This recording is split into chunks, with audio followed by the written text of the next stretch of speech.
la une de l'actualité ce soir, dans le procès attaque de la poudrière de Yimdi, le cerveau de l'affaire parle enfin. Le sergent-chef Ali Sanou a livré ce samedi sa version des faits. Quelles ont été ses motivations?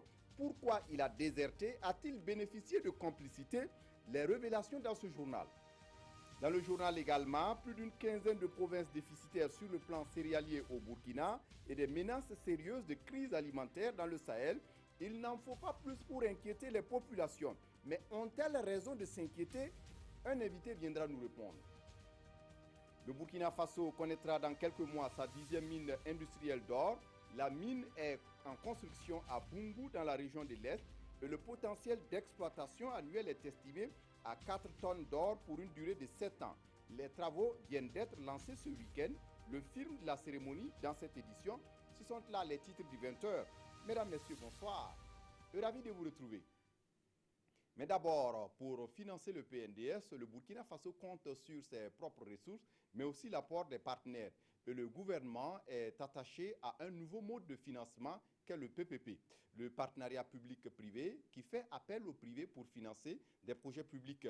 Les deux parties se sont retrouvées ce week-end pour accorder leur violon sur les futurs contrats. Et à l'issue de la rencontre, les deux parties ont convenu de mettre l'accent sur la communication, mais aussi sur la mise en place du cadre d'investigation. On en parle avec Moussa Ouedraogo et Tangarouber Kafando. Après 2 jours d'intenses travaux, les forumistes sont parvenus à la conclusion que le secteur privé national est prêt à jouer sa partition dans les projets partenariat public-privé dans le cadre du PNDS, mais quelques réajustements sont à opérer. Des réajustements formulés sous forme de recommandations à l'endroit de l'État. Le premier point, c'est l'unité de pilotage des projets PPP. Recommander à ce qu'il y ait une porte d'entrée.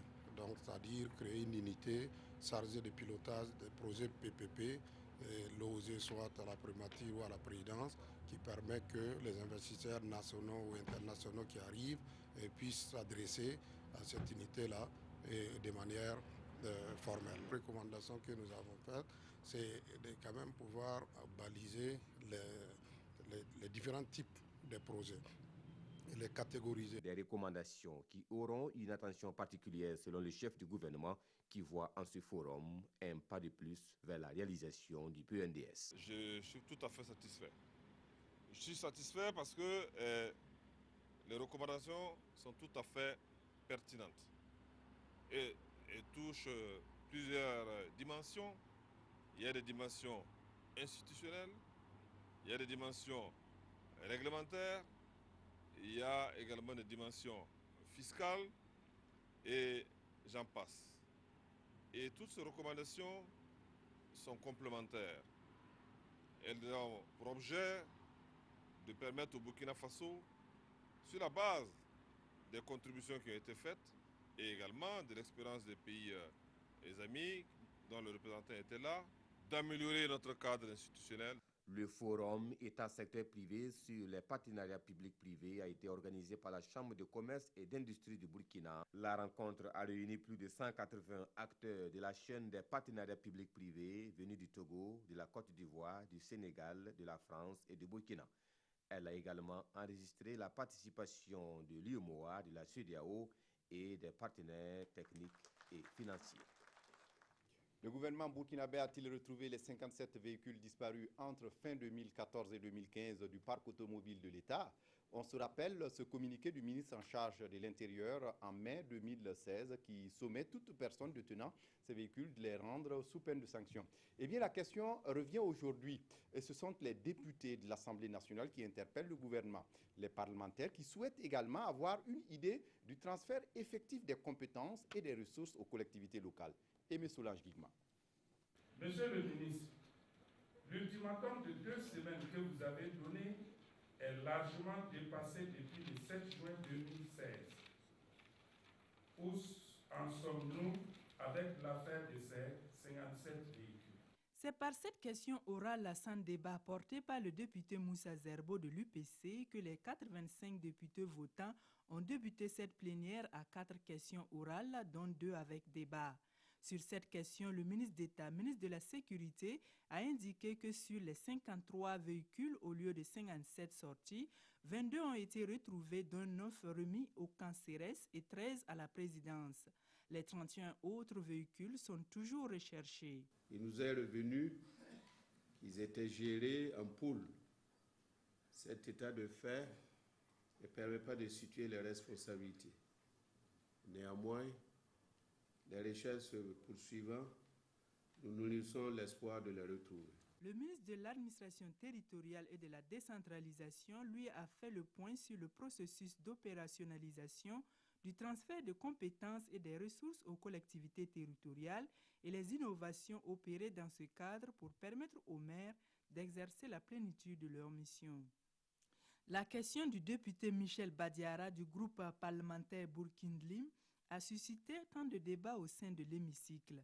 Elle est relative à l'arrêté conjoint de 2015 portant institution d'un système d'authentification de suivi, de traçabilité et de vérification fiscale des produits de tabac dont la prise n'a pas impliqué le ministère de la Santé. Même si le ministère de la Santé n'est pas signataire de l'arrêté de 2015, il a bénéficié à terme d'un meilleur contrôle de la contrebande et donc d'une moindre présence sur le marché de produits contrefaits ou impropres à la consommation. De cette réponse ont découlé des interrogations sur les conséquences de cet arrêté sur la santé des populations et sur l'abandon de la loi sur les produits de grande importation. Pour plus d'éclaircissements sur ces questions, le président de l'Assemblée nationale, Salif Diallo, a recommandé la mise en place d'une commission d'information auprès des ministères concernés. À noter que la 4e question orale relative à la problématique de l'accès des diplômés en droit aux professions de notaire et de huissier n'a pas trouvé réponse à cette plénière du fait de l'absence du ministre en charge de la justice. Après une année de campagne autour de la thématique « Aucun enfant à oublier », l'ONG Save the Children et le réseau des parlementaires pour les droits des enfants se retrouvent pour un premier bilan. Il est question de voir comment renforcer les actions pour une réelle prise en compte des droits élémentaires des enfants au Burkina Faso. Au-delà des mots et des paroles, concrètement, qu'est-ce que les deux parties souhaitent mener? Explication avec Nongba Kouda et Vincent Kendrebego. Save the Children International et les élus nationaux en concertation pour plus d'actions en faveur de l'enfance. L'ONG internationale et l'Europroden, le réseau des parlementaires pour la promotion des droits de l'enfant, revisitent ici leur parcours de 2016 dans la lutte pour la protection des enfants au Burkina Faso. Et nous avons eu à faire des plaidoyers, nous avons eu à faire l'exposition de photos qui montrent l'image d'enfants en difficulté au Burkina Faso. Et nous avons eu à faire des sorties sur le terrain, notamment à Kaya au centre nord, pour voir sur le terrain la réalité de comment cette ONG contribue à améliorer en tout cas la vie des enfants. C'est aussi le lieu pour eux de peaufiner leur stratégie d'action pour 2017. Et pour plus d'efficacité sur le terrain, les deux parties resserrent leurs interventions et engagent davantage des parlementaires. Ce sur lesquels on est convenu ce soir, c'est de pouvoir vraiment, sur la base des statistiques nationales dont dispose notamment le ministère de la Santé, repérer les zones dans lesquelles la mortalité infantile et maternelle sont les plus élevées au niveau du Burkina Faso. Et à partir de cela, déterminer le parlementaire lead qui va vraiment, dans ces zones-là, pouvoir recueillir les besoins des populations à l'échelle communale. Pour réussir cette mission, les deux parties devraient relever quelques défis. Il s'agit notamment de la mobilisation des ressources financières et des parlementaires, mais aussi du suivi des engagements. Dans l'actualité ce soir du tribunal militaire de Ouagadougou, les échos du procès attaque poudrière de Yimdi. À la barre ce samedi, le sergent-chef Ali Sanou, présenté comme le cerveau de l'attaque. Il a livré sa version des faits, le compte rendu avec Konsoum Koulibaly et Zoubabiel David Abiré. Présenté par le parquet militaire comme la tête pensante de l'attaque de la soute à munitions de Yimdi, le sergent-chef Ali Sanou, la quarantaine bien sonnée, s'est présenté ce matin au juge Seydou Ouedraogo. Il répond des infractions de désertion en temps de paix, de détention illégale d'armes de guerre et de complot militaire. Sur ce dernier chef d'accusation, le sous-officier confie avoir mûri seul le projet d'attaque de la soute de Yimdi sans aide extérieure et surtout à l'insu de ses compagnons d'armes de l'ex-RSP ayant pris part à cette mission. Il dit les avoir mis devant le fait accompli lors d'une rencontre le 21 janvier 2016 aux environs de 22 h sous le port de Boulmiougou. Une mission jugée impossible par certains militaires selon Ali Sanou, qui accepte tout de même suivre ses consignes. Toujours selon sa version des faits, le groupe de 10 éléments qu'il a mobilisé est scindé en 2 équipes avec pour mission la neutralisation de la sentinelle de garde à Yimdi sans coup de feu. Une prouesse qu'ils ont réussi en prenant possession du bâtiment militaire. Mais leur mission ne prospère pas selon Ali Sanou, car, précise-t-il, les armes lourdes que nous cherchions à prendre n'existaient pas dans la soute de Yimdi. Ils auraient donc rebroussé chemin sans emporter d'armes. Et à la question du parquet de savoir dans quel but l'action a été initiée, il répond, je cite, « J'avais des informations comme quoi le Premier ministre Yacouba Isaac Zida voulait attenter à la vie des généraux Gilbert Djendjéré et Djibril Bassolé. Ces armes devaient donc servir à attaquer la maison d'arrêt et de correction des armées en vue de les libérer. » Fin de citation. Pour sa désertion, il dit avoir reçu des menaces de mort en octobre 2015, raison pour laquelle il a connu l'exil en Côte d'Ivoire. Mais avant de prendre la parole ce matin, le sergent-chef Ali Sanou a tenu à rendre hommage à ses frères d'armes de l'ex-RSP et présenter ses excuses aux victimes de l'attaque de Yimdi.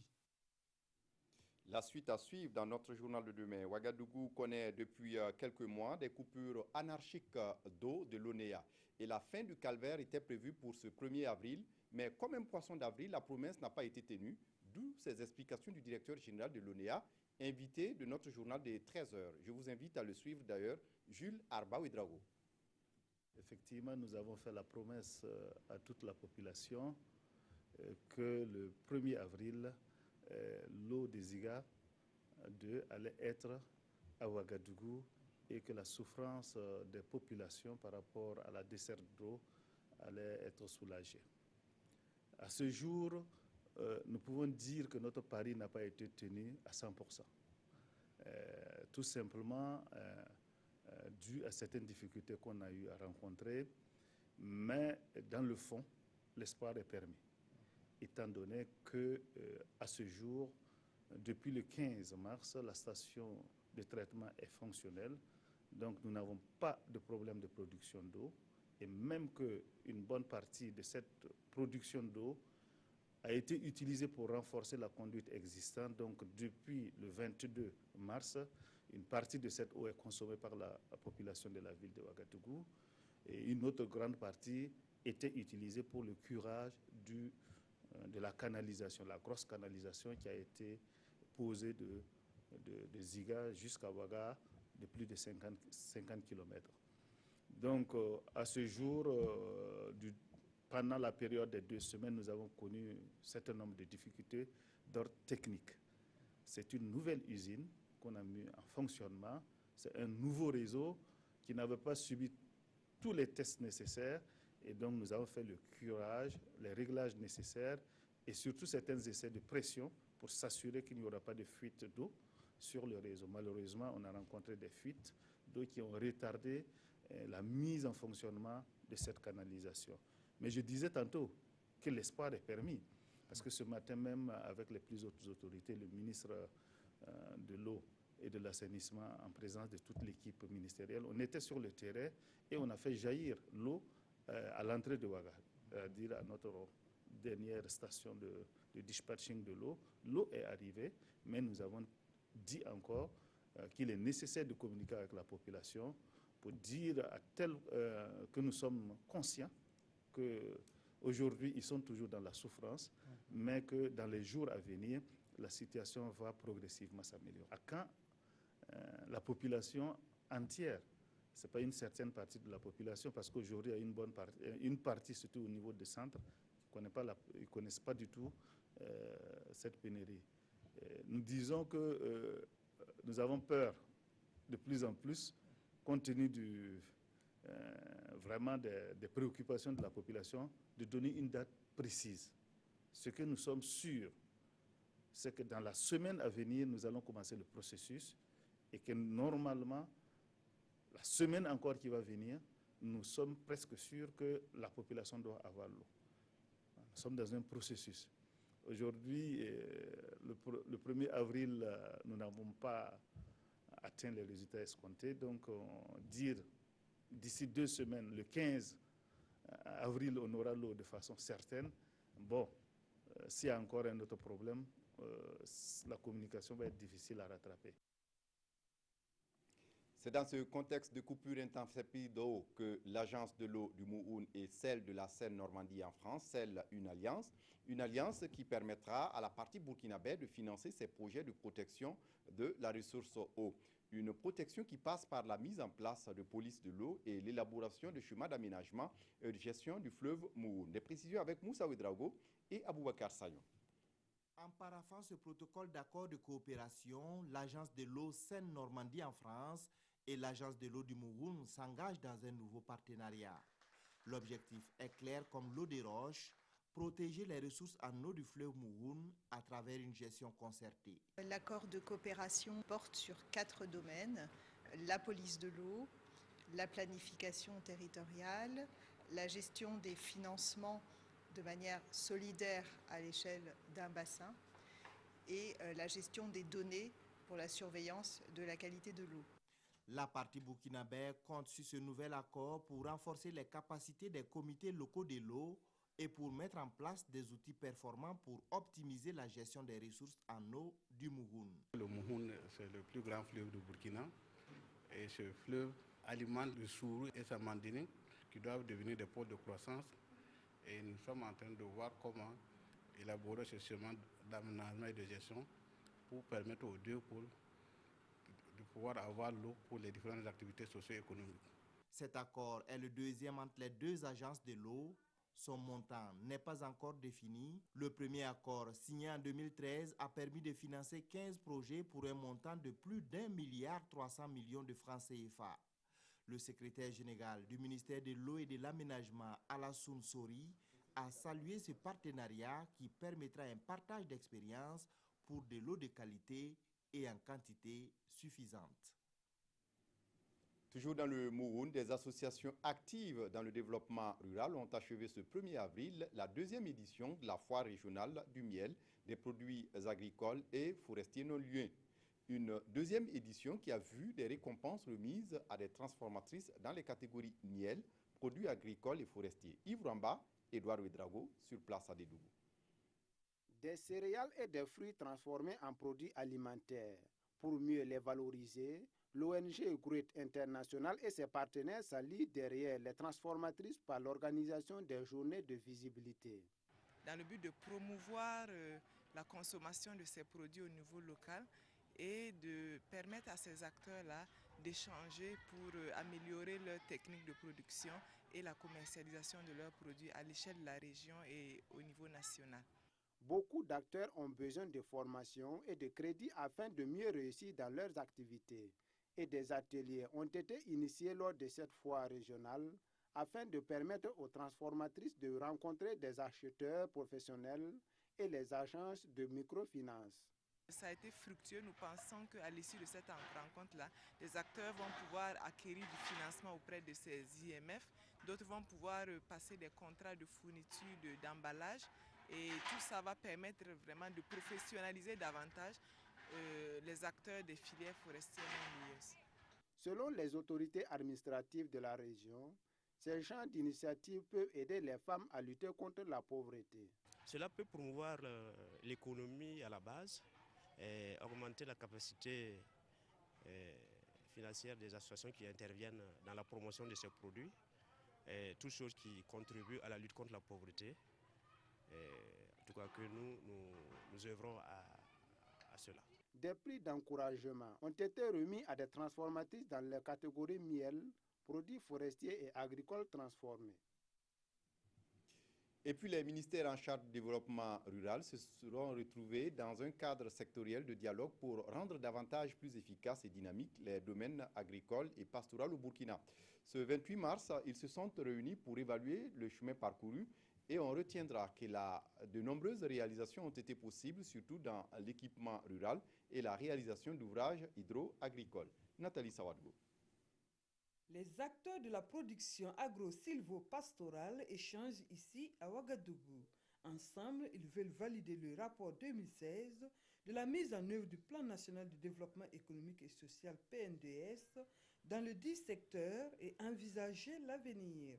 Au bilan final, nous sommes quand même satisfaits de voir que tous les différents ministères, tous les acteurs, aussi bien au niveau étatique comme non étatique, tout le monde a fait un effort pour que nous ayons des résultats à la satisfaction des uns et des autres, mais aussi dire honnêtement, à la mise en œuvre du PNDS, nous sommes un secteur qui peut dire nous avons apporté quelque chose, ne serait-ce qu'une petite contribution au développement de ce pays en 2016. Pour le ministre en charge de l'agriculture, une année d'expérience est déjà acquise et il faut poursuivre avec plus de professionnalisme les prévisions de 2017 dans le PNDS. Je vous le disais en titre, le comité interministériel de suivi de la situation alimentaire et nutritionnelle au Burkina et le SILS attire l'attention sur des risques de crise alimentaire et nutritionnelle au Burkina. Qu'en est-il exactement? Un invité est là pour nous répondre. Il s'agit du chef de département gouvernance institutionnelle au ministère de l'Agriculture, M. Léopold Nanima. Bonsoir. Bonsoir. Merci de venir répondre à nos questions. Alors, est-ce que le risque est avéré? Merci. Avant de répondre à votre question, permettez-moi donc au nom de Madame la secrétaire exécutive du Conseil national de sécurité alimentaire, de vous remercier pour cette opportunité et également pour vous féliciter pour l'ensemble des communications que vous engagez en matière de sécurité alimentaire. Pour revenir à votre question, je voudrais dire que c'est vrai que le SILS a donné une situation globale au niveau de la région, mais au niveau national, le comité de prévision avait déjà donné notre situation nationale. Alors, du reste, c'est la même situation qui a été présentée au niveau du SILS, mais il faut dire que au niveau national, nous avons une situation assez acceptable. Et pour le SILS, le nord du pays qui connaît aujourd'hui des remous dus aux attaques terroristes et autres insécurités, il est fort à craindre que cette région connaisse ce que d'autres régions comme au Nigeria ou au Cameroun connaissent aujourd'hui comme famine. Oui, tout à fait. Et au niveau national, la cellule nationale qui est chargée donc d'analyser l'état de la vulnérabilité alimentaire a déjà donc identifié ces provinces donc du nord du Sahel particulièrement qui seront donc dans une situation assez difficile avec l'état de l'insécurité. Mais qu'est-ce qui est prévu exactement pour faire face à ce déficit? Le déficit, s'il y a déficit, c'est déjà consommé, mais d'une manière générale, lorsque nous avons l'état de la vulnérabilité à l'insécurité alimentaire au niveau national, un plan de réponse est élaboré donc, pour faire face à cette situation. Et est-ce que vous avez une idée exacte de la situation? Combien de personnes sont concernées et le déficit se chiffre à combien de tonnes peut-être? Au niveau national, on n'a pas, si nous prenons l'ensemble donc du pays, nous n'avons pas un déficit. Au contraire, nous avons un excédent. Mais c'est particulièrement dans quelques provinces que nous avons ces déficits. Et pour le nombre de personnes, il y a donc une cellule au niveau national qui a analysé la situation alimentaire et qui a donc identifié environ 1 800 000 personnes qui seront en situation de stress et 257 000 personnes qui sont en situation de crise alimentaire. Oui, vous parlez de provinces déficitaires. Cela veut dire qu'au niveau du comité, vous pensez à redéployer excédentaire plutôt, vous comptez à redéployer l'excédent dans les provinces déficitaires. Tout à fait. C'est une des actions à mener dans le cadre du plan. C'est donc pouvoir transférer les céréales des zones excédentaires vers les zones déficitaires. Est-ce qu'on pourra compter aussi sur l'aide extérieure, certainement pour juguler ces crises? Oui, dans la mise en œuvre du plan, c'est vrai que l'État est au devant des choses, mais nous avons l'appui de plusieurs partenaires donc, qui contribuent à juguler ce fléau. On parle de vente de céréales à prix social, on parle d'autres actions. Est-ce que vous confirmez? Oui, la vente à prix social est une opération donc, que l'État mène depuis un certain temps, donc, qui consiste donc à mettre à la disposition des populations des céréales à un prix subventionné, donc, qui permet donc, aux ménages moyens d'accéder aux céréales. Donc en un mot comme en mille, il n'y a pas de raison de s'inquiéter de ce déficit et d'une éventuelle crise. Pas du tout. Il n'y a pas de raison de s'inquiéter parce que la situation est déjà connue et les mesures sont déjà prises. Merci à vous, M. Léopold Nanema. Je rappelle que vous êtes le chef du département gouvernance institutionnelle et vous êtes venu nous donner des éclairages concernant une éventuelle crise alimentaire et nutritionnelle au Burkina. Et merci d'être venu. Et pour être complet sur ce sujet, dans la chaîne des valeurs des petits ruminants au Burkina Faso, on note très peu de transformation et la majorité du bétail est d'exportation. Pourtant, une étude de la FAO et le gouvernement burkinabé démontre que le secteur regorge d'un important potentiel et d'opportunités. Une étude dont les résultats viennent d'être partagés ce vendredi à Ouagadougou en présence de Kadi Sanogo. Au Burkina Faso, l'élevage occupe plus de 80% des ménages ruraux. 38,8% des revenus monétaires de ces ménages proviennent de cette activité. Cet atelier de validation sur la chaîne de valeur des petits ruminants s'inscrit dans le cadre du projet Fonds pour la promotion de la filière petits ruminants. Un projet initié par la FAO, l'Organisation des Nations Unies pour l'alimentation et l'agriculture, avec le soutien financier de la Fondation Bill and Melinda Gates. L'intérêt, c'est de regarder la place qu'occupe la filière petits ruminants dans l'économie à la base familiale et beaucoup plus largement au niveau national. Regarder le rôle que les petits ruminants jouent dans la lutte contre la pauvreté, surtout la pauvreté rurale, comment ça peut renforcer la résilience des populations, comment les petits ruminants peuvent participer à l'amélioration de la sécurité alimentaire de tout le Burkina Faso. D'un coût global de 600 millions de francs CFA, ce projet est mis en œuvre dans 2 pays africains, à savoir l'Éthiopie et le Burkina. Il y a des options qui sont prévues, les options de développement de la filière petits ruminants qui sont indiquées, proposées. Ils vont donc valider ces options-là et voir la suite qui serait que de proposer des projets pilotes.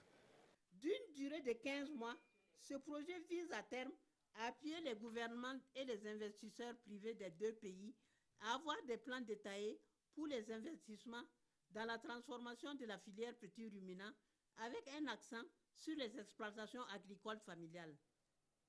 Dans l'actualité ce soir, le Burkina Faso connaîtra dans quelques mois sa 10e mine industrielle d'or. La mine est en construction à Boungou, dans la région de l'Est, et le potentiel d'exploitation annuel est estimé à 4 tonnes d'or pour une durée de 7 ans. Le film de la cérémonie de lancement des travaux avec Clarisse Nikima sur place à Fada. Le ministre des Mines et des Carrières donne le top départ des travaux de construction de la mine d'or de Boungou dans la région de l'Est. L'exploitation de ce site aurifère est assurée par la Fondation Semafo.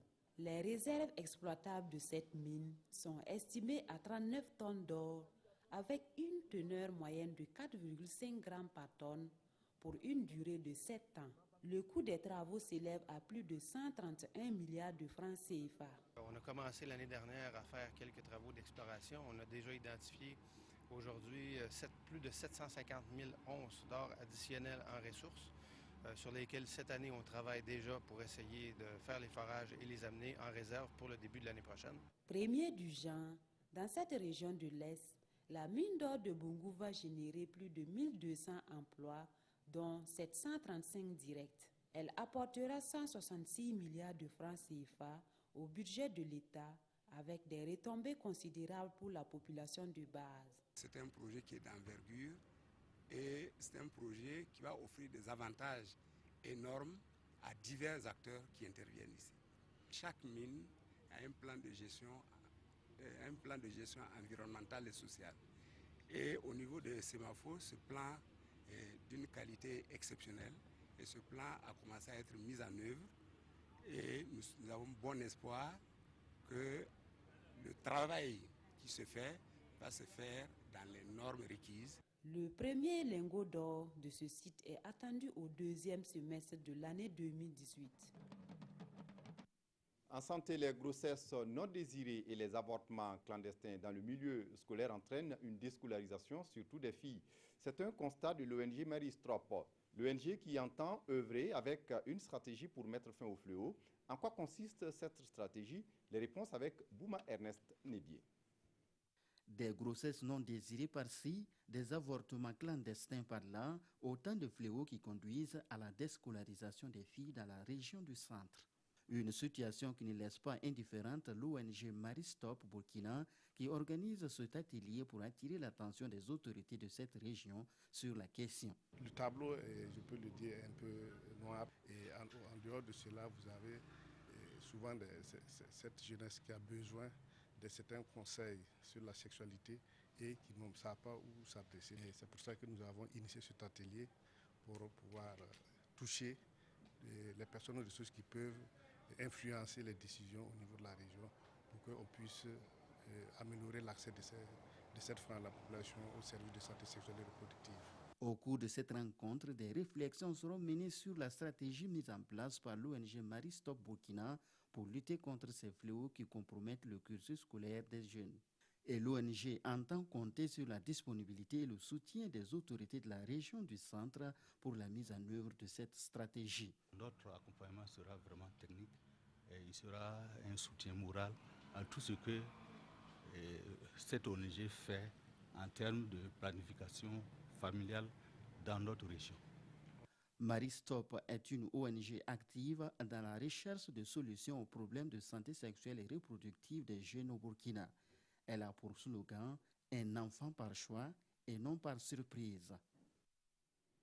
Lorsqu'en 1937, le journaliste anglais John Davis a entrepris de sauver les enfants de la guerre, il ne s'imaginait pas que 80 ans après, son action allait porter fruit. Aujourd'hui, celle-ci a porté fruit et la création de développement de l'ONG Plan International qui travaille à réduire la misère des plus pauvres. Au Burkina Faso, c'est environ 41 000 enfants qui bénéficient de l'aide de Plan. Zalissa Sanfo. Plan International souffle ses 80 bougies, 80 années de philanthropie. Et au Burkina Faso, ce sont de multiples actions en faveur de l'amélioration de la qualité de l'offre éducative, de la santé, de l'accès à l'eau potable, mais aussi et surtout de la promotion de l'égalité entre l'homme et la femme. Tant que la question des droits des filles ne sera pas réglée, il nous sera difficile de réaliser les droits des enfants. Si Plan International n'existait pas, il fallait créer cette ONG. Au Burkina Faso, ce sont 41 000 enfants vulnérables et leurs communautés qui bénéficient des actions de Plan International. Pour les années à venir, promesse est faite ici à cet anniversaire de redoubler d'efforts pour plus d'épanouissement. La lutte va continuer de plus belle avec tout ce qui se passe dans le monde, sur le continent, dans nos pays et à nos portes. Nous célébrons les 80 ans de Plan International au moment où l'organisation opère beaucoup de changements en son sein et dans sa manière de travailler. Et selon la ministre en charge de l'action sociale, Plan Burkina sera encore sollicité dans les nouvelles politiques de son département. Et cela tombe bien, puisque Plan Burkina entend travailler à l'autonomisation d'au moins 6 millions de filles d'ici à 2022.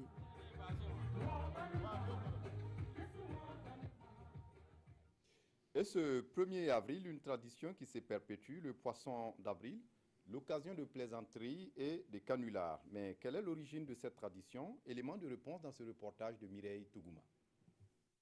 L'augmentation du prix du pain a défrayé la chronique. Une situation bien difficile pour bon nombre de consommateurs. Pour venir en aide à la population, une boulangerie de la place a décidé de passer du lucratif au social en vendant son pain à un prix défiant toute concurrence. Nous avons mis en place cette stratégie pour soulager le consommateur en ce temps de vie chère. Il est inadmissible que le Burkinabé moyen ne puisse pas se procurer une miche de pain. Ici, le pain coûte seulement 100 francs. Dans l'avenir, nous allons envisager vendre du poisson également à 50 francs CFA, comme nous sommes en avril là-haut. Ça fera de gros poissons d'avril. Vous l'aurez compris, il s'agit d'un poisson d'avril. Plaisanterie faite chaque 1er avril, elle trouve son origine depuis l'Antiquité et le Moyen-Âge. L'origine est un peu obscure. Avant, dans le temps était rythmé. Le temps était rythmé. Et on avait plusieurs, plusieurs débuts d'année. C'était pour éviter peut-être que chacun ait dans telle région son début d'année. Voilà que, le pape Alexandre XIII, je crois, avait dû décréter pratiquement une date particulière pour le début de l'année qui coïncidait au 1er janvier. Les gens s'en sont mis un peu difficilement. Mais avant que cette décision pontificale ne prenne tout l'univers, tout le monde entier, il y avait toujours des gens qui fêtaient toujours leur début d'année en avril. Alors, quand ils se rendaient compte de ça, on leur disait, mais comme on vous a posé un lapin, on vous a posé un poisson, quoi. Voilà, tout simplement, pour rigoler avec eux. Ainsi naquit l'idée de faire de petites blagues ce jour-là. C'était un jour de canular. Un jour, on se faisait des petites plaisanteries avec des poissons. Généralement, pour ceux qui ont des poissons, pour ceux qui étaient sur les bateaux, c'était avec un poisson pourri qu'on mettait sur leur habit. Et puis plus le poisson il sentait, plus le gars il était incommodé et puis se rendait compte qu'on lui avait fait un canular derrière, quoi. Encore appelé jour des fous ou jour des mensonges, la tradition du poisson d'avril s'est répandue à travers le monde. Le 1er avril est donc un jour de plaisanterie, mais de plaisanterie de bon goût, faite à des amis ou par les médias. En musique, FAMA, le Faso Music Award, un rendez-vous qui récompense les professionnels de la musique. Ce 31 mars au Sénaza à Ouagadougou, l'édition 2017 a décerné 16 prix. Dramandadja. Faso Music Award, 4e édition. Cette année, ils sont 16 artistes musiciens et bien d'autres acteurs du monde culturel burkinabé à être primés au cours de cette cérémonie. Le prix du tube de l'année 2017 est revenu à Imilo Le Chanceux, le concepteur de Attraper. C'est forcément une satisfaction et nous remercions les fans parce que c'est grâce aux fans que ce prix a été obtenu. Donc nous remercions les fans, nous remercions aussi les organisateurs qui ont bien voulu organiser cette cérémonie de distinction. Le FAMA, c'est aussi des prestations d'artistes musiciens burkinabés et de la diaspora. Une tribune de promotion et de valorisation de la culture burkinabé. La musique burkinabé avance très bien. Vous avez des artistes aujourd'hui qui font le tour du monde. Longtemps, on disait qu'au Burkina, on ne fait pas de bonne musique, mais aujourd'hui, vous êtes d'accord avec moi qu'il y a des artistes talentueux donc, au Burkina Faso. Et je crois que nous sommes fiers et nous sommes en train d'accompagner modestement la musique burkinabé dans son évolution. En termes de perspective, c'est beaucoup plus de maturité, une soirée bien organisée, une soirée aussi qui peut contribuer évidemment donc au développement de la filière musique au Burkina Faso. De la musique avant toute chose, telle est la devise du Faso Music Award. Et son promoteur entend s'aimer davantage la graine de l'excellence dans le milieu culturel. Et pour refermer ce journal au Paraguay, des scènes de chaos dans la nuit de vendredi à samedi 1er avril à Asensio, la capitale du Paraguay. Des manifestants ont violemment occupé l'organe législatif du pays, le Congrès, cassant des portes, des palissades et des baies vitrées avant de mettre le feu à une partie du bâtiment. Les raisons de cette colère subite est un projet controversé d'amendement constitutionnel qui permettrait la réélection du président sortant, le conservateur Horacio Cartes, au pouvoir depuis 2013. Le Parlement du Paraguay en proie aux flammes. Des manifestants l'ont violemment occupé en réaction au vote par les sénateurs d'un projet d'amendement de la Constitution permettant au président d'être réélu. Au cri de plus jamais de dictature, des centaines d'opposants ont fait irruption à l'intérieur du Congrès après avoir cassé des portes, des palissades et des baies vitrées. Ils ont saccagé les bureaux des sénateurs favorables à l'amendement avant de provoquer des débuts d'incendie. Des affrontements ont eu lieu avec la police, faisant une trentaine de blessés. Une majorité de 25 sénateurs sur 45 ont voté l'amendement lors d'une session spéciale qui s'est tenue dans les bureaux du Sénat, la salle de l'Assemblée plénière étant occupée par les sénateurs opposés à la réforme. Rien ne s'est fait en dehors du cadre légal et constitutionnel. Je vous le répète, la session que nous avons tenue aujourd'hui avec 25 sénateurs s'est faite en respectant parfaitement la réglementation, assure ce sénateur. L'amendement permettrait au président libéral Horacio Cartes, mais aussi à l'ex-président de gauche Fernando Lugo de briguer un nouveau mandat. Le Paraguay reste marqué par les 45 années de dictature du général Stroessner, réélu 7 fois de suite. On s'arrête là pour ce journal. Merci de votre attention. Très bonne suite de programmes sur la RTB. Au revoir.